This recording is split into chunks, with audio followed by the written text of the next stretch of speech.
की ना अंतर देश लिफाफाई बात ही बाकी ना मिलल की ना अंतर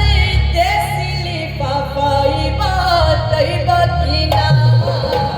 पैरन में पूछा तानी साफा सिपाही सया हई बाकी ना पैरन में पूछा तानी साफा सिपाही सया हई बाकी ना मिलल की ना अंतर देश लिफाफाई बात ही बाकी ना मिलल की ना अंतर देश लिफाफाई बात ही बाकी ना पैरन में पूछा तानी साफा सिपाही सया हई बाकी ना पैरन में पूछा तानी साफा सिपाही सया हई बाकी ना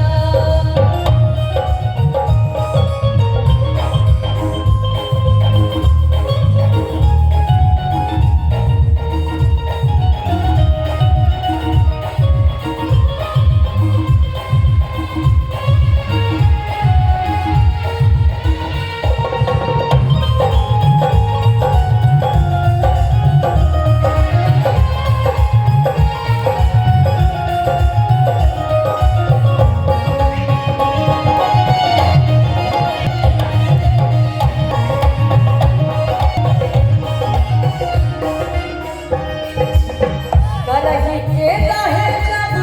ऐसा